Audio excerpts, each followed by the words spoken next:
I really wanted the story to begin the week after the movie, where the Penguin, who is completely underestimated, grabs for power in this power vacuum. I loved playing the character in the film and designing the shape of Oz's body and his costume, and the whole thing was such a team effort. To only have 6 or 7 scenes in the film, I thought, is there any world we can do more? The way the Penguin functions in The Batman is that he's a little bit of a red herring. What I really wanted to do was build that story out, so that's really the birth of the show. Oz was not in the movie that much, so there was ripe opportunity to really explore him in a deeper way. And really get to try and understand his psychology. And so it's an extension of the Batman film. It's exploring a very different world, whereas the Batman lived in the upper echelons of the social structure of Gotham. This is down in the gutter. The world ain't set up for the honest man to succeed. That should be a beautiful story with a happy ending. But that ain't the way the world works. We get to see a different side of Gotham, those that are really affected by the corruption of the city. To me, what was very important is this idea of the high and the low.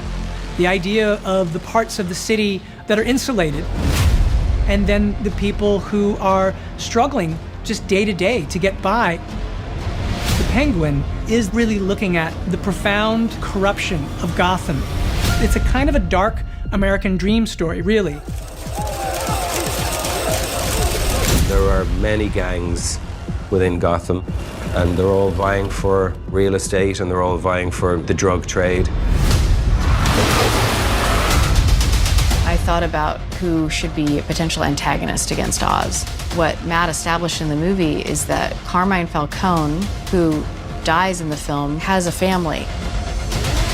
There's Alberto Falcone, and there's Sofia Falcone. My father's been dead a week. You want to take what's mine? Carmine knew that Sofia was the smartest. He wanted her to really carry on the family. Dylan and I were very excited about how we could embody this rise to power of Oz in this battle of wills and who is going to come out on top. You know, Oz, people underestimate you, but not me. I've always known you were capable of more. Oz always struggled in his life. So he's savvy in some ways in relation to the cruel mathematics of how the world works. What is it you're really after, Oz? I want what's mine. When I first started to dissect Oz and figure out what was driving him, my realization was, I think he wants to be loved and revered. To me, then, the deeper root issue would come from his mother. I wanted to write an interesting, complicated, tough as nails broad, and so I created Frances for that. What you did wasn't impulsive, it was instinctual. This city is meant to be yours, sweetheart. What are you gonna do to get it? The morally corrupt individual that is Oz, seeking ambition in the city, that was always sort of the blueprint for the character. And inside of that was an exploration that is deep, emotional, disturbing, and also exciting in an entertainment way, much like all great gangster movies or television shows. Over the course of the show, these characters become larger than life in multiple different iterations. They are all faced with the same decisions that we all have to make. They just choose different actions that we could never choose. Oz knows the world is a cruel place, and you either get to live beneath the cruelty as a victim of it, or impose the cruelty on those who deserve it more than you.